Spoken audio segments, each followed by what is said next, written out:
welkom terug. Ons gaan nou voort met ons oggendpraatjies en ek dink hierdie volgende kwessie is nogal baie ernstig en ons hoor so gereeld daarvan en lees so gereeld daarvan.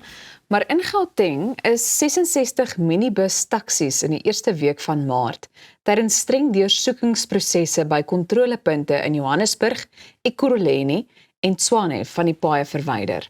Nou die proses het gefokus op hoë risiko openbare en skoolvervoerroetes.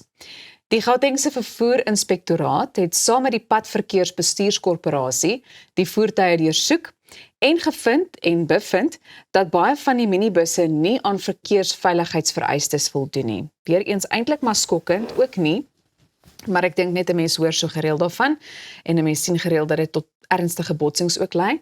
Maar die effekte het onder meer foutiewe remme, verslete bande, ligte wat nie werk nie en gekraakte voorruite ingesluit.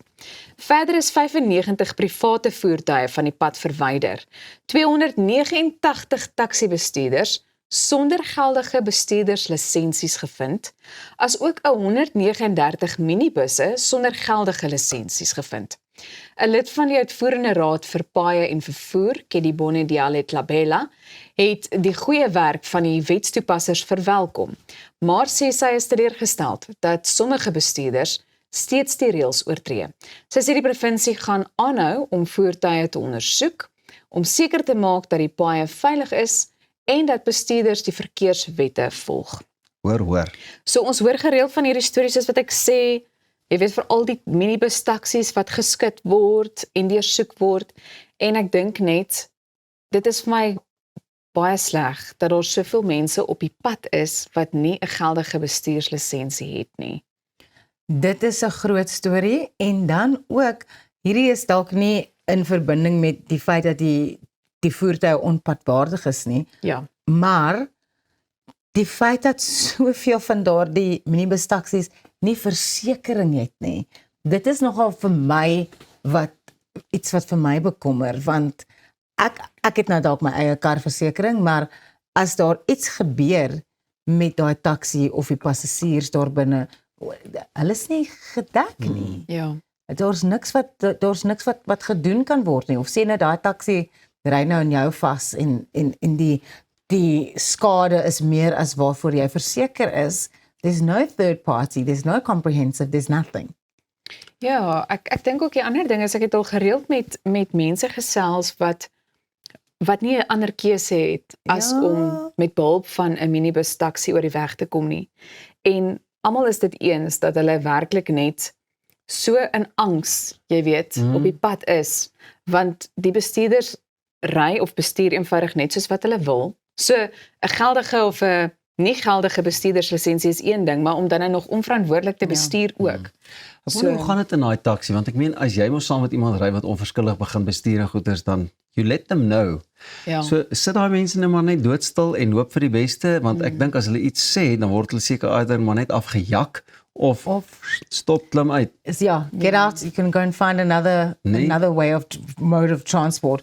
I think also people don't have a choice that like you were saying, Elsa, the taxi is the only mode of transportation. But I think also the taxi drivers work for someone and they have targets that need to be met. They have a certain amount of money that they have to get in every day on a given trip. So for them to stop just where they want to stop, it's fine because I'm going to pick up a customer or a passenger that is going to help me get a little bit closer to that target. The drivers are not making those targets. It's the taxi bosses. And I mean, the money needs to be made. So if I must stop in the middle or if I must drive on the yellow line because it's going to get me to my destination quicker, then that's what I'm going to do. Dis die een ding, interessant genoeg was ongelisensieerde voertuie, ongelisensieerde bestuurders en dan ook voertuie wat net eintlik onpadwaardig is. Al die defekte en goeders. Maar ek wil amper sê, jy weet, dit is my sleg met minibus taksies want hulle vervoer baie passasiers en 'n hele paar keer per dag. Maar ek kom deesdae agter dat daar geweldig baie ander voertuie ook op die pad is wat nie padwaardig is nie. Jy weet, ligte wat byvoorbeeld nie werk nie en as jy dan nou in die donkerte, ons ry in die donkerte nog hierheen, dan kom jy net skielik af op hierdie ek weet nie 'n bakkie wat hier voor jou teen 'n slakke pas beweeg meeste van die tyd. Ja. En daar is nie eens 'n enkele lig wat brand nie. And I don't know if people are just unable to check that their cars are in a roadworthy condition, Of om dit in stand te hou. or if they are also now, I'm not making excuses, first of all, that people are unable to afford to replace that bulb. They're unable to get the brakes fixed. That, ek hoor van die remme, het is ek soos dis, wow.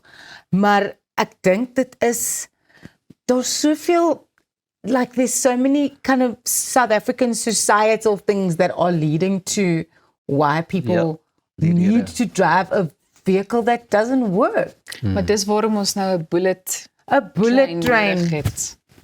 Wat sal dit in Afrikaans wees? 'n Sneltrein. koeltrein. 'n sneltrein. Sneltrein. Ag, laat ek julle nou hier op 'n maandagooggend weer. High five. Kom laat ons bietjie notas Julle wou neem hier in anglisisties Pieter raak se oor die klas. geleentheid, Nee, ons wou eintlik ons het net gedink aan 'n neologisme. Ek dink neologisme. Ek dink ons noem hom die Concorde. Daar was mos so vinnige vliegtuig, was dit nie? Ja.